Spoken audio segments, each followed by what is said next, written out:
thought you never see me in this costume again, but you thought wrong. So what's up guys, it's Duck here, aka Troublesome Junction, back at it again with another review video. Now this is going to be a bit of an interesting one because it's going to be on a Lego set that I was very happy about this line being announced. I think you all probably know what it is, but it is the Lego Luigi's Mansion line. This line dropped on January 1st. I know some people got it early because they had connections to people where they had access to it. But for me, as soon as these things were listed on Amazon, I instantly ordered them. There was one set I didn't manage to buy, and that was the King Boo set. I'm still going to get that at some point, but decided to hold out on it for a little bit just so I can test the waters with these guys. But it's no secret to anyone that Luigi's Mansion is one of my favorite properties in terms of video games of all times, along with Pikmin, Earthbound, and Sonic. But this set, when it got announced, well, this entire range, I was so happy about it because it wasn't just a tie-in to Luigi's Mansion 3 or Dark Moon. No, they took a step back and made stuff for the original Luigi's Mansion. I will go into a little bit later on why that specifically makes me so happy, and something that's just interesting about the sets as a whole. So, without further ado, let's get into this. Picking up the camera here to go over the box. So the set is called Lab and Poltergust, which, I'm going to be honest, whoever thought of that name should be fired. That is such a boring name. But I guess it gets the job done, so I'll shut up. Kind of weird that the building instructions don't line up with how he is, like this is marketed on the box. Maybe they just had to do that to conserve space or something like that. But it's kind of weird that it has a bit of a different construction. So as you can see here, this set has 179 pieces right here. Up here we have this nice iteration of the Golden Ghost, which I think it looks amazing from this angle. But I think it looks quite bad from this front angle right here. Looks a bit too skinny, you know? Back of the box here showcases exactly what you get with the set. Well, minus that flag, but it's just showing how you can play around with it, interact with it. This down here is just showing you what you could do in terms of playing with it. Shows you how the Poltergust interacts with Luigi and how that in turn favors with playing around with the ghosts.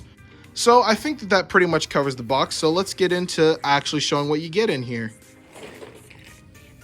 Alright, so here we go, coming in for the unboxing.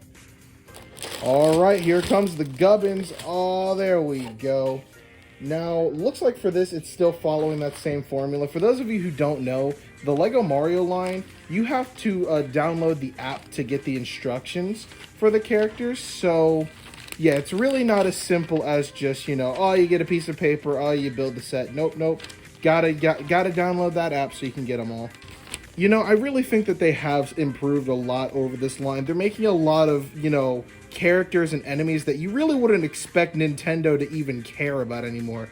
Like, who the fuck looks at goddamn Scaredy Rat and Giant Urchin and says, yep, those guys? I have so much respect for Lego for this line, and in particular, this line right here, because I never would have thought in a million years we would see merchandise of the Gold Ghost, the Grabber Ghost, Trash Can Ghost, etc.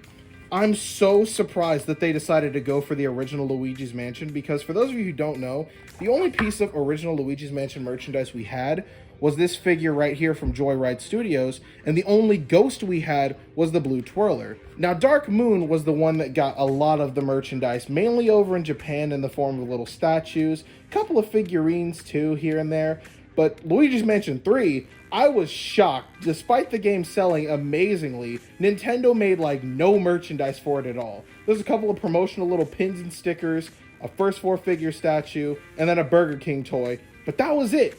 I don't know why Nintendo doesn't see this line as marketable, because it is one of their most popular among fans and younger generations alike. It's nice to see that Lego, being the alpha chads they are, say, yeah, we want the Golden Ghost, dang it. Well, of course, with these bags, I do gotta kind of sort of put the set together, so I'll be right back.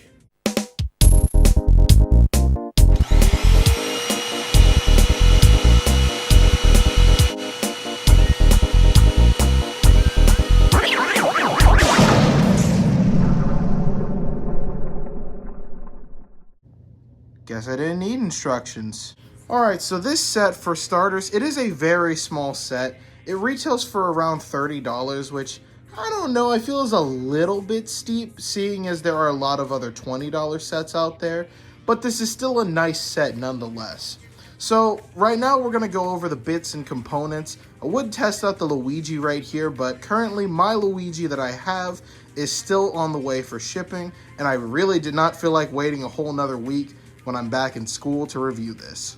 So I think for starters we should talk about the minifigures you get. First thing you get is Professor Evelyn Gadd, aka Professor Egad. This guy right here, this is the first piece of merchandise that Egad has ever gotten. All of you other toy companies ought to be ashamed of yourselves. It is honestly a sin that it took us this long to get merchandise for one of the main characters for this franchise. It's so strange how Luigi's Mansion, as I mentioned before, is such a popular title, but no one wants to make merchandise for it. Props to you, LEGO.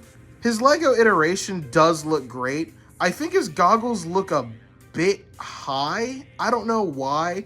But I mean, there really wasn't much that they could do about that unless they were to make a new piece where this, side bracket is centered. But I really don't think LEGO would have done that in the first place. I do think this figure came out really nice. They have this white paintbrush piece for his hair. It's not a paintbrush, but a candle piece. And it's kind of weird because this piece is typically in transparent. I think that this is the first time it's been released like this, so that's very nice.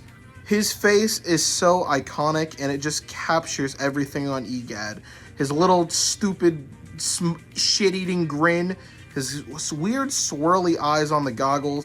If you've seen his real eyes in Luigi's Mansion 3, it's so freaking weird.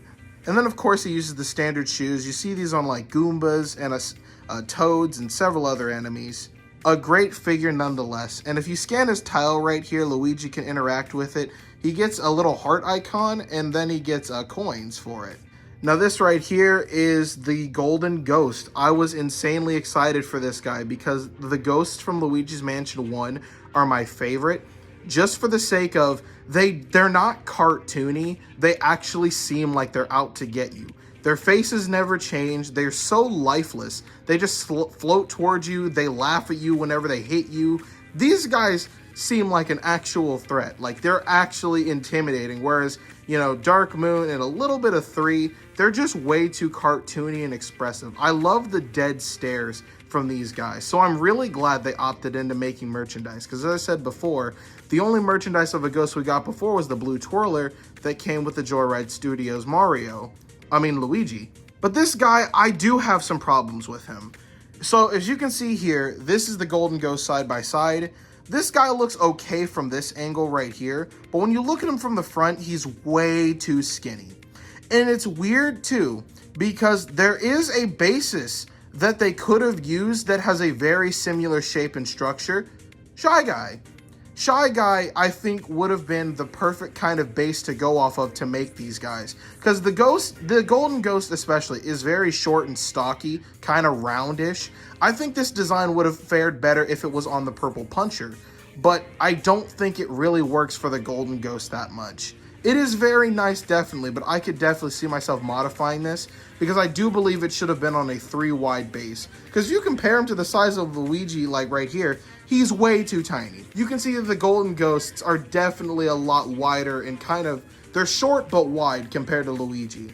I do think that they could have done better on this guy. I just gotta say it, put it out there. But it's still, once again, very nice to have him, and it opens up so many opportunities for customization. Now, the way you capture this guy is that you use the Poltergust right here, and there's a little button down here that you can push in, and you just have to hold that down, and you can swish it from back and forth till you get the guy, or you can just jump on him. It really doesn't matter. It's a very interesting in the fact that they tried to capture the motion of when you're actually playing Luigi's Mansion. You gotta, sidestep to catch the ghosts. Really nice attention to detail there. Not to mention these new arm pieces, I'm really digging them. Like, I think that if they had used the short stocky arms right here, it would have looked genuinely awful. But I think the longer lanky arms that the ghosts do have, it just works so well. And I'm glad that they took the initiative to make new pieces. This right here, there's really nothing to say about it. It's just a starting tile. It's just how you start the level off. And it plays a little tune for Luigi's Mansion 2.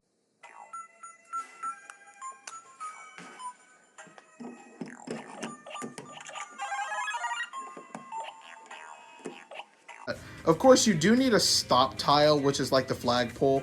Kind of weird that none of the sets even include like an end so you can actually stop the course. But it is what it is, I suppose. Now this down here, I feel is the most interesting component. I'm going to move the Golden Ghost because he's a little bit in the way. This right here, I feel is supposed to be the Ghost Portrificationizer. And I'm going to say it now. I think this is insanely disappointing. If I can just pull it off right here. As you can see by this thing, it's tiny. It is very tiny. It does have a play feature, which I think is cool.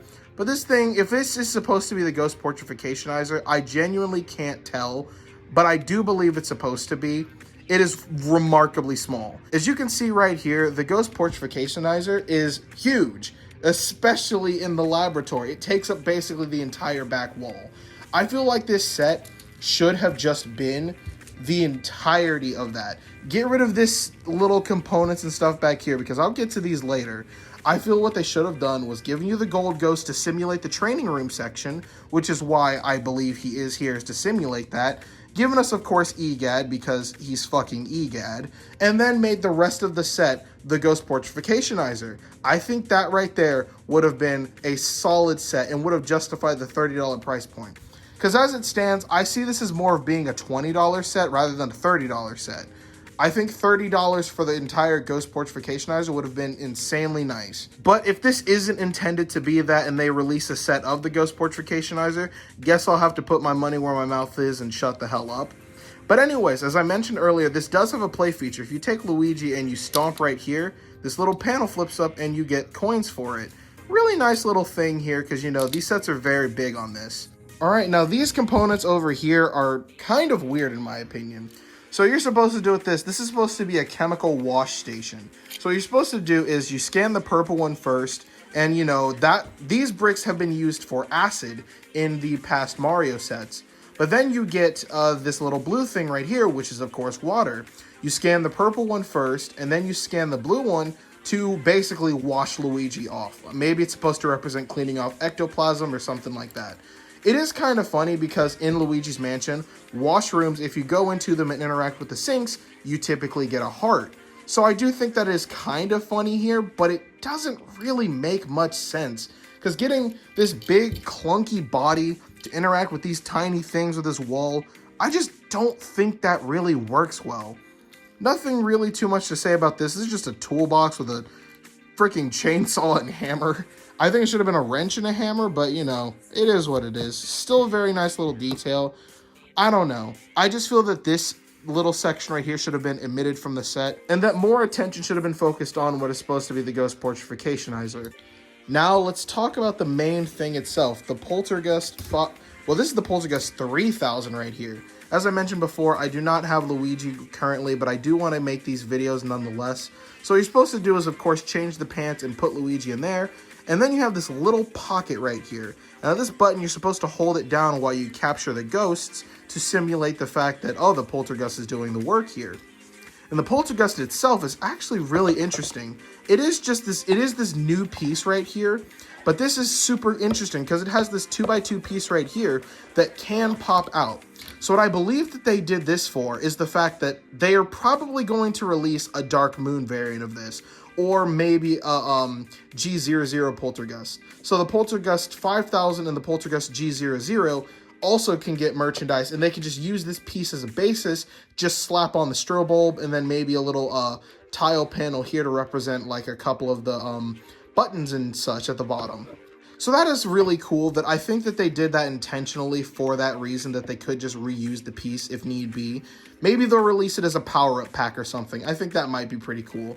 And of course, you can put it right here and then attach the hose nozzle at the end of here, which in my opinion, it looks a bit thin, if that makes any sense. Like, I don't know. If you look on the actual Poltergust, this should be a little bit bigger, but I can see what they were going for, so I'm not really going to complain about that too much. This right here is just an interchangeable piece. So if you wanted Luigi to have a flashlight, you can just pop this off, slide this on, and boom, flashlight. Because Luigi does alternate between the two in the game, just kind of flicks it. So that concludes this playset right here. If I were to give it a rating, I'd give it a solid 8.5 out of 10. This is an amazing set, and honestly, it is groundbreaking for the fact that This just opened up a new gateway and opportunity to get older Luigi's Mansion merchandise, such as the older types of ghosts, and the first piece of EGAD merchandise. If you are a fan of the Luigi's Mansion series, and you are a fan of the LEGO Mario series, you want to see LEGO do more, do yourself a favor and support this line. Buy them all.